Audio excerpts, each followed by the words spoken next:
লাগাই। কি পরিমাণ সবজি চাষ হয়? ইনশাআল্লাহ সবজিতে উৎপাদন ভালো হয়।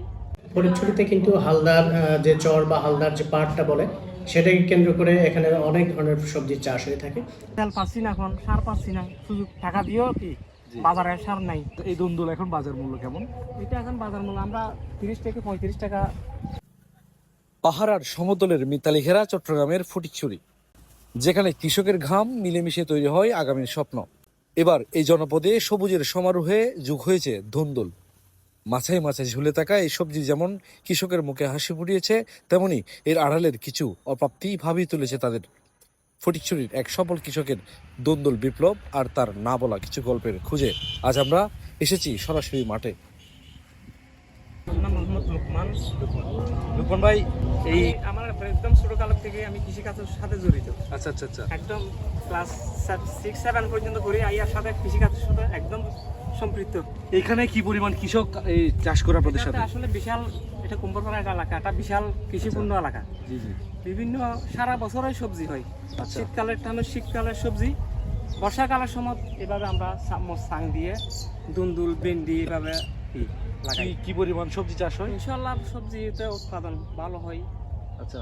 বাজার মোটামুটি এখন যেরকম আছে এরকম থাকে, লাভের মোটামুটি লাভ হয়। প্রতিদিন কি পরিমাণ ধুন্দুল এখান থেকে যায়? এখান থেকে প্রতিদিন তো 400-500 কেজি। সরকার থেকে আমরা চাই, আমরা সরকার থেকে সুবিধা কিছু মনে করেন, আমরা তেল পাচ্ছি না, এখন সার পাচ্ছি না, সুযোগ টাকা দিয়েও কি বাজারে সার নাই। তেলের দোকানে গেলে তেল পাচ্ছি না, বলছে তেল নাই। বিভিন্ন সরকারি এটা নিতে বলে, এটা নিতে বলে, কাগজপত্র নিতে বলে, টাকা দিলেও সার মিলছে না। এই ঘাটতিগুলোর কারণে আপনাদের কি কি অসুবিধা হচ্ছে বলেন? অনেক অসুবিধা। এখানে আরো ফসল ভালো হওয়ার কথা ছিল, সেচ দিতে পারছি না, সার দিতে পারছি না, এটার জন্য ফসল অনেক খুবই কম হয়। তো এই ধুন্দুল এখন বাজার মূল্য কেমন? এটা এখন বাজার মূল্য আমরা 30 থেকে 35 টাকা, আর পাই। তার থেকে আমরা পাই, বাকি এরা 50-60 টাকা খুচরো গেছে। খুবই চমৎকার।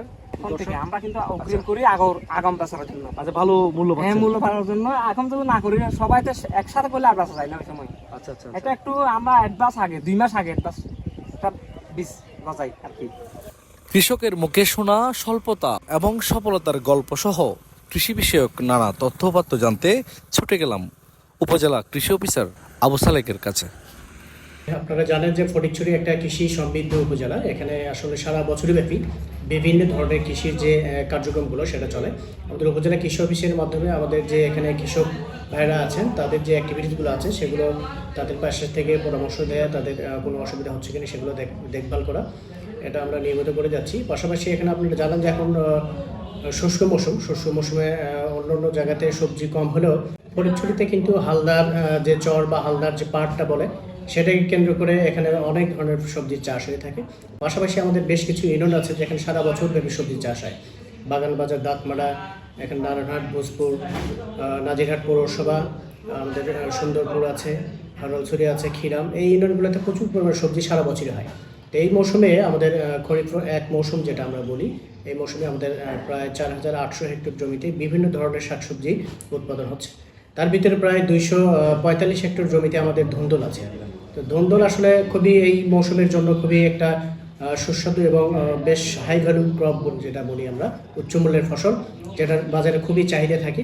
তো এটা আসলে আমাদের নাজিরহাট পৌরসভার কুম্ভর পাড় বা কুম্ভর যে বিলটা রয়েছে, এই বিলে আসলে এখানে চাষ অনেকগুলো কৃষক প্রতি বছর করে থাকে। এবারও আমরা কিছু কৃষককে দিয়ে করিয়েছি। আমাদের এসসি প্রকল্পের মাধ্যমে একটা প্রদর্শনীও দিয়েছি আমাদের এখানে এক কৃষক ভাইকে। এখানে প্রায় 10 থেকে 15 জন কৃষক একসঙ্গে, এখানে থেকে 15 থেকে 16 কানি জমিতে কিন্তু আমাদের এখানে চাষ হয়েছে ধুন্দুল। যে জাতটা সেটা আমাদের সচন্দা একটা জাত এবং এটারও চাহিদা বাজারে রয়েছে।